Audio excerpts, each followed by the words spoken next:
আসসালামু আলাইকুম। কেমন আছো সবাই? আশা করি আল্লাহর রহমতে সবাই অনেক ভালো আছো। আমি কিন্তু বেশি একটা ভালো নেই, কারণ আমার প্রচুর ঠান্ডা লেগেছে। তারপরেও তোমাদের জন্য নতুন একটা ভিডিও নিয়ে চলে এলাম।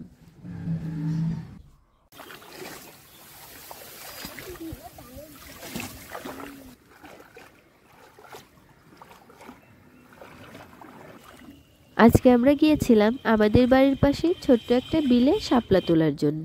আমাদের এই দেশটা কিন্তু সবুজে শ্যামলে ভরপুর, কিন্তু সবুজের এই স্নিগ্ধতা গ্রামের মানুষেরাই কিন্তু বেশি উপভোগ করে। গ্রামের মাঠ ঘাট, খোলামেলা হাওয়া, সব মিলে এক মনোমুগ্ধকর পরিবেশ।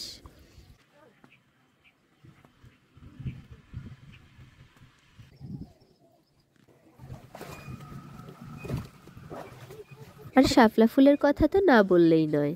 আমরা সবাই জানি শাপলা আমাদের জাতীয় ফুল। এই জাতীয়তা কিন্তু সে এমনি এমনিই পায়নি, হয়তো তার গুণের কারণেই পেয়েছে। আমাদের দেশের এই ফুলটা খালে বিলে কোনো যত্ন ছাড়াই জন্মে, আর শাপলার এই ডাঁটাগুলোকে আমরা সবজি হিসেবে খাই।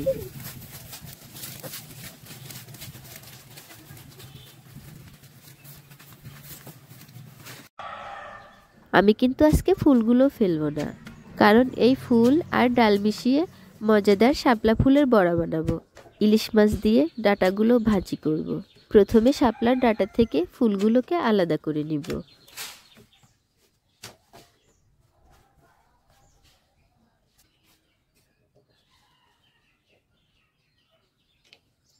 এখন ডাঁটাগুলোর আঁশ ছাড়িয়ে এরকম করে কেটে নিব।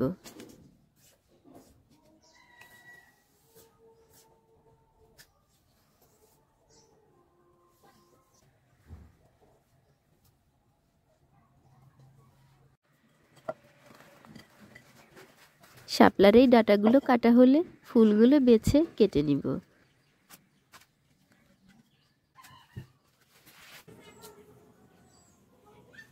প্রথমে কিন্তু শাপলা ফুলের বড়াগুলোই রান্না করব। বড়ার জন্য আমি এখানে নিয়েছি ডাল বাটা, পেঁয়াজ কুচি, কাঁচামরিচ বাটা, রসুন বাটা, স্বাদমতো লবণ আর হলুদের গুঁড়ো। এখন সবগুলো উপকরণ ভালোভাবে মাখিয়ে নিব।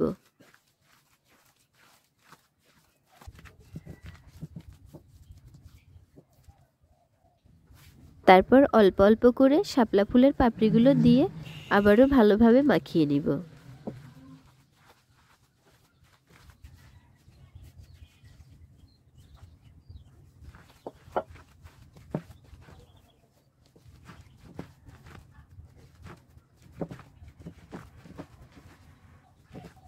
ফুলের এই বড়ার জন্য ডালটা কিন্তু একদম রেডি।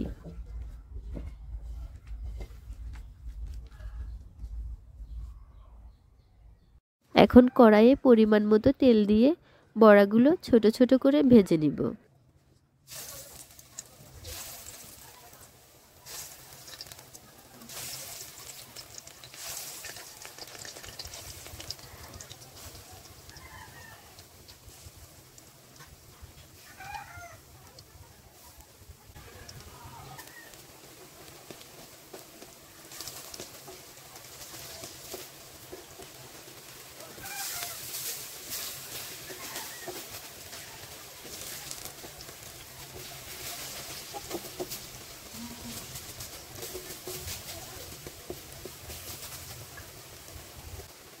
বড়াগুলো লাল লাল আর মুচমুচে করে ভেজে নিব।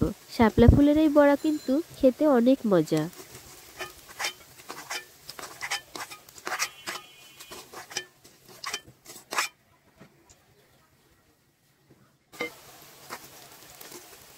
বড়াগুলো ভাজা শেষ।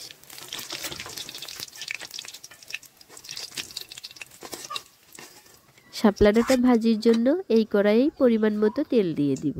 প্রথমে কিছু কালো জিরে ফোড়ন দিব। তারপর দিয়ে দিব কিছু কাঁচামরিচের ফালি।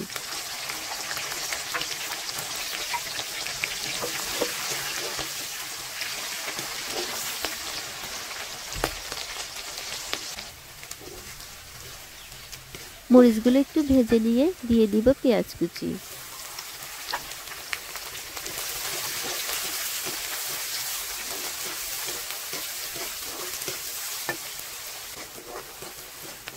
পেঁয়াজ কুচিটা হালকা নাড়াচাড়া করে দিয়ে দিব লবণ হলুদ মাখানো ইলিশ মাছ।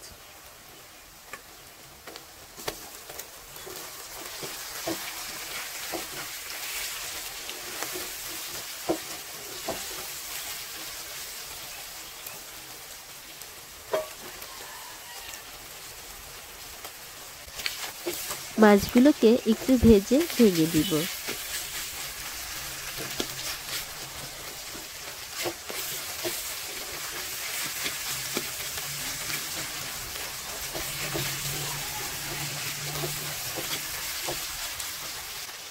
এখন দিয়ে দিব স্বাদমতো লবণ আর হলুদের গুঁড়ো। তারপর শাপলা ডাঁটাগুলো দিয়ে ভালোভাবে নেড়েচেড়ে ভেজে নিব।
কিছুক্ষণ নেড়েচেড়ে ভেজে নিলেই রেডি শাপলা ডাঁটার ভাজি।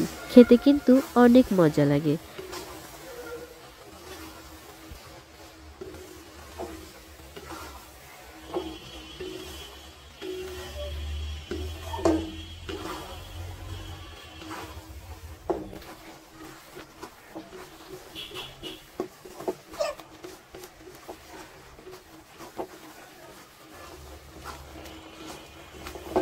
তোমাদের যদি রেসিপিটি ভালো লাগে তোমরাও বাড়িতে তৈরি করো। আর আমার ভিডিওতে লাইক দিয়ে চ্যানেলটি সাবস্ক্রাইব করে আমার পাশেই থেকো। আল্লাহ হাফেজ।